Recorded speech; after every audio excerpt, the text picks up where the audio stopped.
Sir मैं अंदर आ सकता हूँ? भीम तुम अभी तक कहाँ थे? सर मुझे जल्दी से कॉपी और प्रश्न पत्र दे दीजिए ना। 3 घंटे के इम्तिहान में आधा समय तो निकल चुका है। मैं सब बाद में बताता हूँ गुरुजी, मुझे जल्दी दे दीजिए ना। धन्यवाद। अब प्रश्न पत्र और कॉपी लेकर क्या करोगे? जितना वक्त बचा है उतने में एक सवाल का जवाब भी नहीं लिख पाओगे। मतलब इस बार भी छोटी जात का भीमराव परीक्षा पास नहीं कर पाएगा। तुम लोग अपने सवाल हल करो। अभी समय बहुत कम बचा है, जल्दी करना। मैंने कहा ना आप लोगों से, उस भीम की चिंता विंता करने की कोई जरूरत नहीं है। अपना काम धाम छोड़कर यहाँ उसके लिए राह मत देखिए, जाइए अपने अपने काम पर। रुको।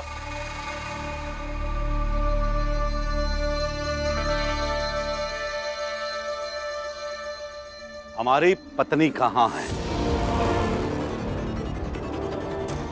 हमारा मुंह क्या देख रहे हो? सीधे सीधे बताओ कि हमारी पत्नी कहाँ है? किसमें इतनी हिम्मत हुई उसे अगवा करके यहाँ ले आने की? मालिक, भला हम ये काम क्यों करेंगे? और जो कर सकता है उसको तो आपने परीक्षा देने जाते समय बीच में ही रुकवा लिया था।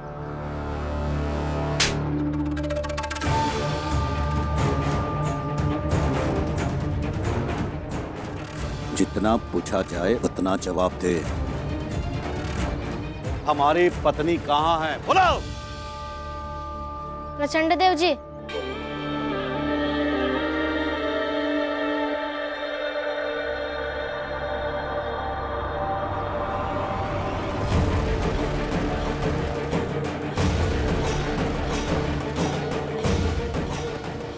सही तो कह रही तेज काका, आपकी पत्नी तो आपके घर में है।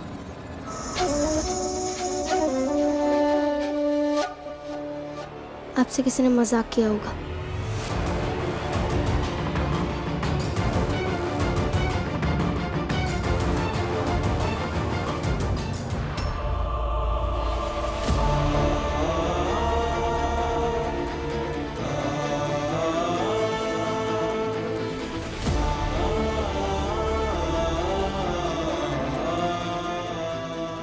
इतनी जल्दी जल्दी लिख रहा है। ए? क्या मतलब है? प्रचंड देव जी, इतना भी समझ में नहीं आया आपको?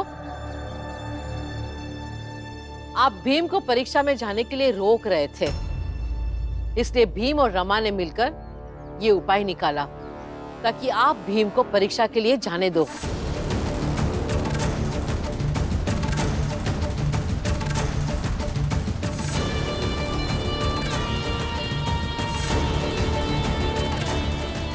रमा ने मुझे बता दिया था कि रमा और भीम क्या करने वाले हैं।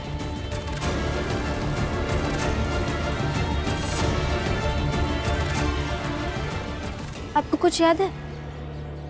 आपके पास एक घूंघट में औरत आई थी। प्रचंड देव जी, आपकी पत्नी मेरे साथ मंदिर जा रही थी और वही कुछ छोटी जात के लोग थे, वो उन्हें उठा कर ले गए। मैं ही थी।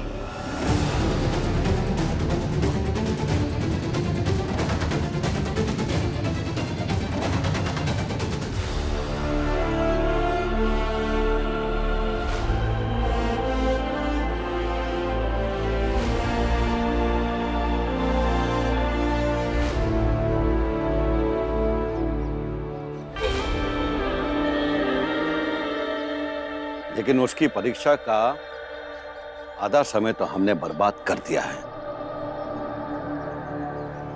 तो अब वो परीक्षा कैसे देगा? देगा, जरूर देगा।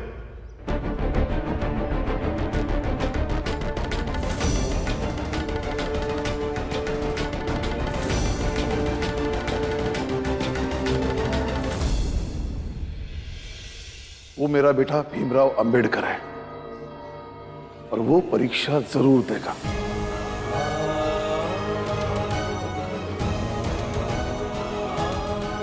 और प्रचंड देव जी, दरअसल बात यह है कि भीम ने अपने जीवन में अभाव बहुत देखा है, तो एक हुनर अच्छे से सीखा है उसने, कम से कम को सर्वश्रेष्ठ में कैसे बदला जाए।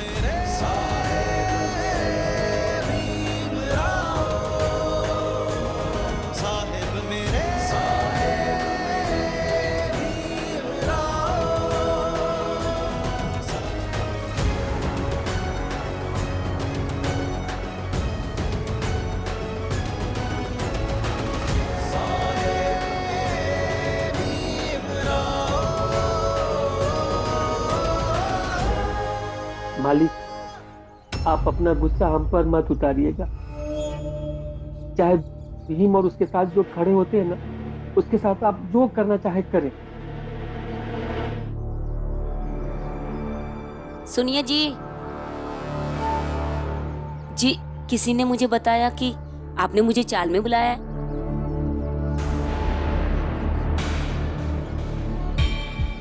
तुम्हारी बेवकूफी की वजह से ये सब कुछ हुआ है। अगर तुम बाहर नहीं निकलती ना, तो मोहल्ले वाले को ये रमा झूठ बोलकर बातों में ना फंसाती कि तुम्हें ये छोटी जात वाले अगवा करके यहां ले आए हैं। मुझे? हाँ, ना ही हम उस भीमराव को छोड़कर यहां थे और ना ही वो भीमराव परीक्षा के लिए जा पाता।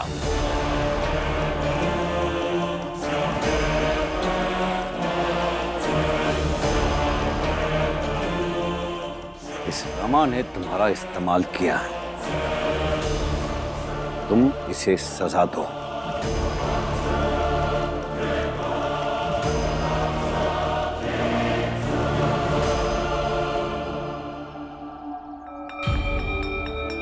समय समाप्त। अपनी अपनी कॉपी जमा करो।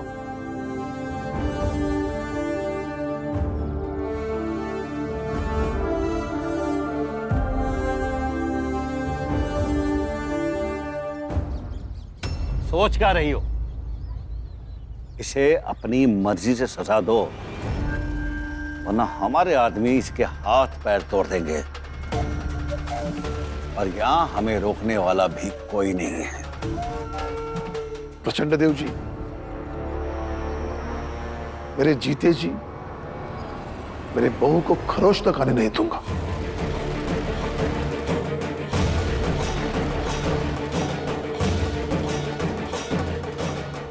ठीक है,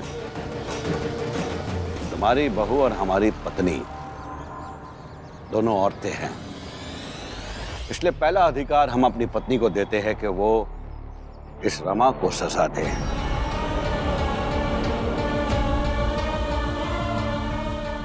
बाकी हम तो है ही।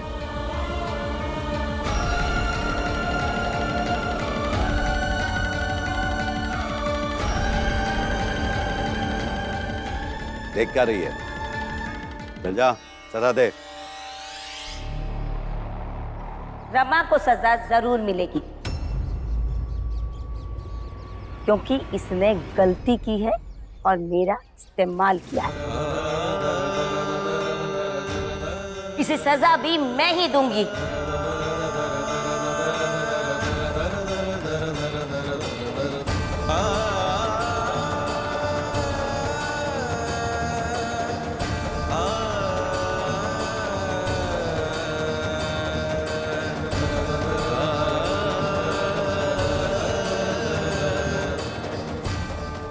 चल मेरे साथ, चल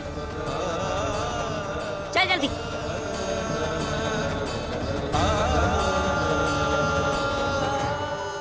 रमा, हमारे साथ चालबाजी करोगे तो सजा तो मिलेगी ही।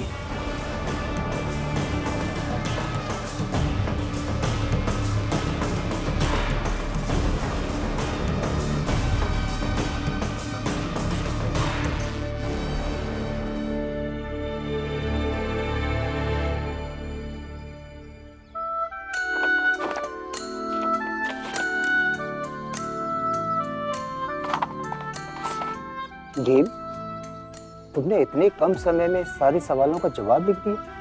कैसे किया तुमने ये सब? गुरुजी, जब दम घुटता है तो सांस लेने के लिए दीवारें तोड़नी पड़ती है, और मेरे पास पढ़ाई, पढ़ाई और पढ़ाई, ये एक ही हथियार है जिससे मैं लड़ सकूं।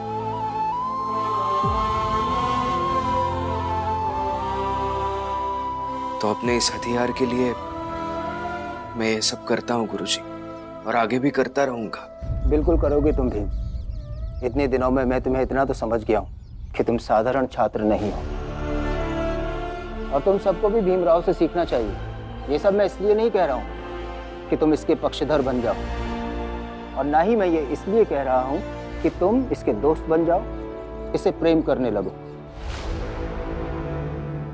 बल्कि इसलिए कह रहा हूं कि आज के बाद इसका उपहास मत करो। आज जब घर जाना तो ये सोचना अवश्य कि इतने कम समय में भीमराव ने जो सारे सवालों का जवाब लिखा है, क्या ये तुम्हें चमत्कार नहीं लगता? और इसके अलावा गुरुजी, इस छोटी जात के भीमराव के लिए हम इतना सोचने में समय बर्बाद नहीं कर सकते। बीच में मत बोलो। अगर सोचने का मन ना करे तो मत सोचना, लेकिन मेरी बात को पूरा होने दो, समझे? अगर तुम्हें लगता है कि ये घटना किसी चमत्कार से कम नहीं है तो भीमराव के जैसे बनो, तुम्हारे भविष्य के लिए अच्छा होगा। और अगर अपनी आंखों से देखने के बाद भी तुम्हें लगता है कि यह घटना सामान्य सी है तो कोई बात नहीं, तुम लोग जा सकते हो।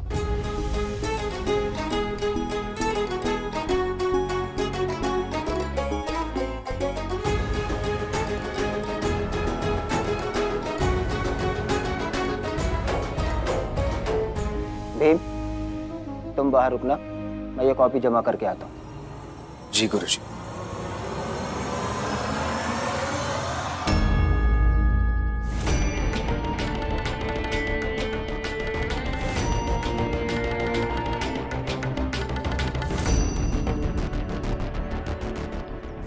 छोड़िए ना मुझे।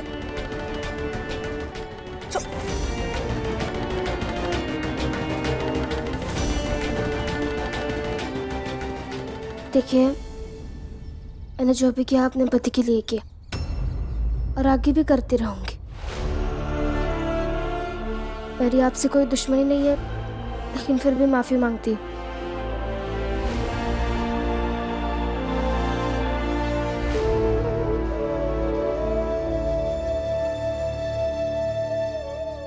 तुमने अपने पति के लिए जो भी किया बिल्कुल सही किया।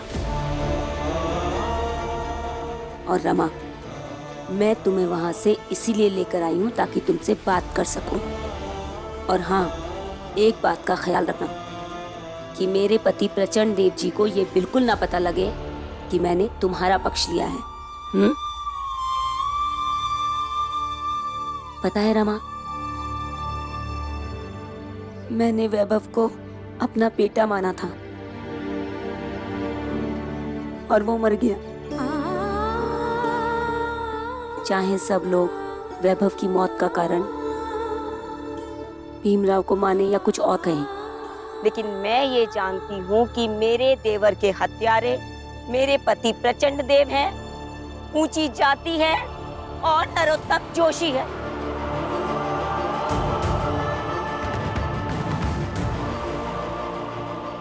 देखो रमा, मैं नहीं चाहती कि जो आज वैभव के साथ हुआ वही आगे चलकर प्रचंड देव और ऊंची जाति के लोग भीमराव के साथ करें।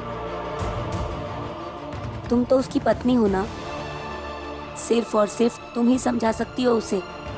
समझाओ। और एक बात का ख्याल रखना, आज तो मैंने तुम्हें बचा लिया, हमेशा नहीं बचा पाऊंगी।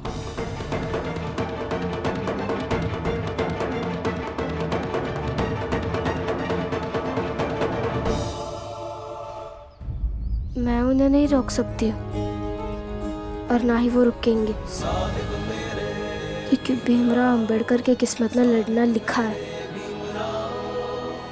चाहे उस लड़ाई का अंजाम जो भी है।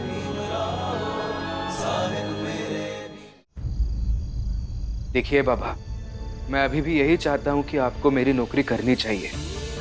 मैं अभी नहीं करूँगा और मैं ऐसे ही हवा में बातें नहीं कर रहा हूँ बाबा। मैंने भी कुछ सोचा है। देखिए, पहली बात ये कि ये काम घर के पास में है। दूसरी बात ये कि कोड़े मारने से या बोरे ढोने से तो अच्छा और आसान ही काम है। ऊपर से नगर पालिका की नौकरी है बाबा, आगे जाकर कुछ फायदा हो सकता है आपको। आप सोचिए ना, मैं कुछ ना कुछ और काम ढूंढ लूंगा, आप ये नौकरी कर लीजिए बाबा। तो तुम क्या करोगे? इतनी मुश्किलों से तुमने फिर से परीक्षा देना शुरू किया है। एक नौकरी मिली थी, रमा काम कर रही है, तुम्हारे जीवन में सब कुछ सही होने लगा था, तो तुम फिर से क्यों भटकना चाहते? देखो बेटा, मैं अपना देख लूंगा, तुम जिद मत करो। बाबा, लक्ष्य तक पहुंचने के लिए हर इंसान को भटकना पड़ता है और उसे भटकना चाहिए। ये बचपन से आपने ही सिखाया है मुझे। आपने पहले से अपने जीवन में इतना संघर्ष किया है, इतनी बार आप भटक चुके हैं। अब आपका बेटा ये नहीं चाहेगा कि आप और भटके। इसलिए मैं ये चाहता हूं कि आप मेरी नौकरी कीजिए, बस। भीम, तुम दोनों अब अलग रहते हो, तुम्हारी कुछ जरूरतें हैं, वो कैसे पूरी करोगे? बाबा, हम दोनों पर विश्वास रखें, हम अपना घर चला लेंगे, कर लेंगे अपनी जरूरतें पूरी। फिर भी रमा, हो गया होगा आप दोनों का, तो मैं कुछ बोलूं? बेटा कह रहा है ना कि नौकरी कर लीजिए तो कर लीजिए, मना क्यों कर रहे हैं आप? वैसे भी इस उम्र में तो बेटे का धर्म होता है कमा कर पैसे हाथ में रखे बाप के। पैसे ना सही, नौकरी ही दे रहा है तो ले लीजिए। मेहनत करके कुछ पैसे घर में आएंगे तो अच्छा होगा, नहीं तो बैठे रहिए ऐसे ही हाथ पर हाथ धरे। और भीमराव तो है ही बहुत समझदार, पढ़े लिखे भी हैं। हाँ रमा, वो भी तो हिम्मत वाली हो गई है अभी, तो चला लेंगे वो लोग अपनी दुनिया। बाबा,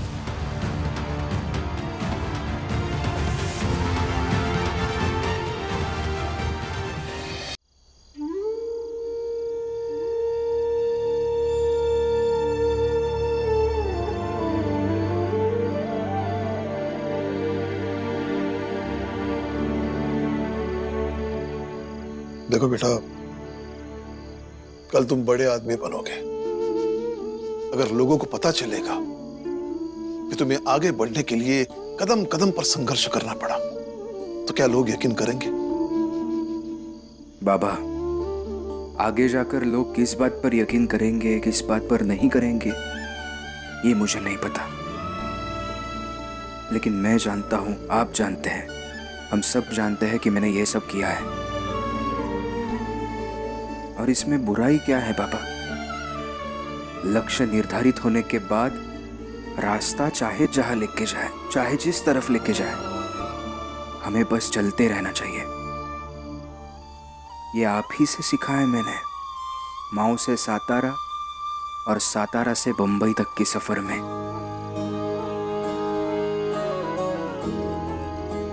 यहाँ की हर दीवार नीले रंग से रंगूंगा, आसमान का रंग, फिर चार होऊंगा, वहां से नीला आसमान देखूंगा।